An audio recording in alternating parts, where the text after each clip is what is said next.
The Golden Goose, with drawings by L. Leslie Brooke. There was once a man who had 3 sons, the youngest of whom was called the Simpleton. He was laughed at and despised and neglected on all occasions. Now it happened one day that the eldest son wanted to go into the forest to hew wood, and his mother gave him a beautiful cake and a bottle of wine to take with him, so that he might not suffer from hunger or thirst. When he came to the wood, he met a little old grey man, who, bidding him good day, said, "Give me a small piece of cake in your wallet, and let me drink a mouthful of your wine. I am so hungry and thirsty." But the clever son answered, "If I were to give you my cake and wine, I should have none for myself. So be off with you." And he left the little man standing there and walked away. Hardly had he begun to hew down a tree when his axe slipped and cut his arm, so that he had to go home at once and have the wound bound up. This was the work of the little grey man. Thereupon the second son went into the wood, and mother gave him, as she had given the eldest, a sweet cake and a bottle of wine. The little old man met him also, and begged for a small slice of cake and a drink of wine. But the second son spoke out quite plainly. "What I give to you I lose myself. Be off with you."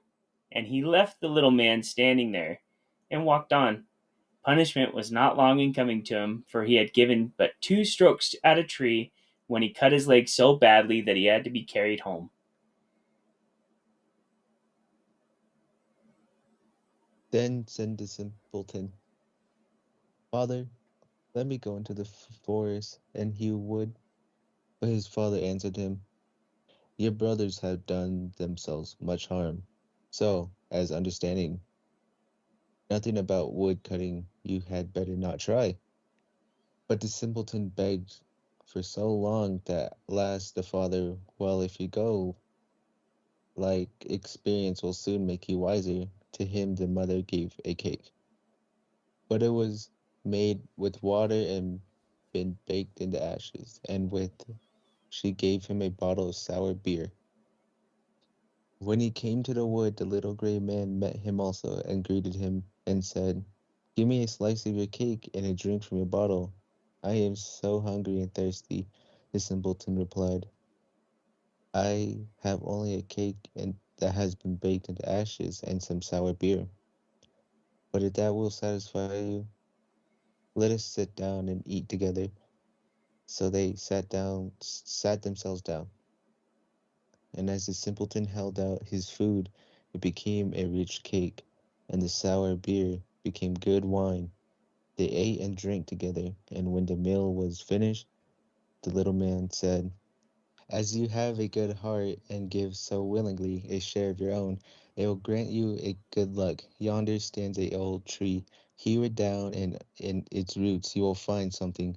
Saying this, the old man took his departure, and off went the simpleton and cut down the tree. When it fell, there among its roots sat a goose. With feathers of pure gold he lifted her out and carried her with him to an inn with, where he intended to stay the night. Now the innkeeper had 3 daughters, who on seeing the goose were curious to know what wonderful kind of a bird it could be, and longed to have one of its golden feathers. The eldest daughter thought to herself, "Surely a chance will come for me to pull out one of those feathers." And so when the simpleton had gone out, she had caught the goose by the wing. But there her hands stuck fast. Shortly afterwards the second daughter came, as she too was longing for a golden feather. She had hardly touched her sister, however, when she also stuck fast, and lastly came the third daughter with the same object. At this the others cried out, "Keep off, for goodness sake, keep off." But she, not understanding why they told her to keep away, thought to herself, "If they go to the goose, why should not I?" She sprang forward, but as she touched her sister, she stuck fast, and pull as she might, she could not get away, and thus they had all to pass the night beside the goose. The next morning the simpleton took the goose under his arm and went on his way, without troubling himself at all about the 3 girls who were hanging to the bird. There they went, always running behind him. Now to the right, now to the left, whichever way he chose to go. In the middle of the fields he met the parson, and when he saw the procession he called out, "Shame on you, you naughty girls! Why do you run after a young fellow in this way? Come, leave go!" With this he caught the youngest by the hand and tried to pull her back. When he touched her he found he could not get away, and he too must needs run behind. Then the sexton came along and saw the parson following on the heels of the young girls. This so astonished him that he called out, "Hi, Sir Parson, whither away so fast? Do you forget that today we have a christening?" and ran after him and caught him by the coat, but he too remained sticking fast. As the five now ran on, one behind the other, two laborers who were returning from the field with their tools came along. The parson called out to them and begged that they would set him and the sexton free. No sooner had they touched the sexton than they too had to hang on. Now there were seven running after the simpleton and the goose. In this way they came to the city where a king reigned who had an only daughter, who was so serious that no one could make her laugh. Therefore he had announced that whoever should make her laugh should have her for his wife. When the simpleton heard this, he went with his goose and his train before the princess, and when he saw the seven people all running behind each other, she began to laugh. And she laughed and laughed till it seemed as though she could never stop. Thereupon the simpleton demanded her for his wife, but the king was not pleased at the thought of such a son-in-law, and he made all kinds of objections. He told the simpleton that he must first bring him a man who could drink off a whole cellar full of wine. At once the simpleton thought of the little gray man, who would be sure to help him. So off he went into the woods, and in the place where he had cut down the tree, he saw a man sitting who looked most miserable. The simpleton asked him what was the cause of his trouble. "I have such a thirst," the man answered, "and I cannot quench it. I cannot bear cold water. I have indeed emptied a cask of wine, but what is a drop like that to a thirsty man? "In that case I can help you," said the simpleton. "Just come with me and you shall be satisfied." He led him to the king's cellar, and the man at once sat down in front of the great cask and drank till before a day was over he had drunk the whole cellar of wine. Then the simpleton demanded the bride again. But the king was angry that a mean fellow everyone would call a simpleton should win his daughter, and he made new conditions. Before giving him his daughter to wife, he said that the simpleton must find a man who would eat a whole mountain of bread.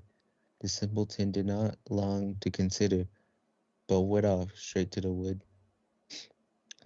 There in the same place as before sat a man who was buckling a strap tightly around him, and looking very depressed, he said, "I have eaten a whole ovenful of loaves, but what help is that when a man is hungry as I am? I feel quite empty, and I must strap myself together if I am not to die of hunger." The simpleton was delighted of hearing this, and said, "Get up at once and come with me. I'll give you enough to eat to satisfy your hunger." He led him to the king, who meanwhile had ordered all the meal in the kingdom to be brought together, and an immense mountain of bread baked from it. The man from the wood set out to work on it, and in one day the whole mountain had disappeared. For the third time the simpleton demanded his bride, but yet again the king tried to put him off, and said that he must bring him a ship that would go both on land and water. "If you are really able to sail such a ship," said he, "you shall at once have my daughter for your wife." The simpleton went into the wood, and there sat the old gray man to whom he had given his cake.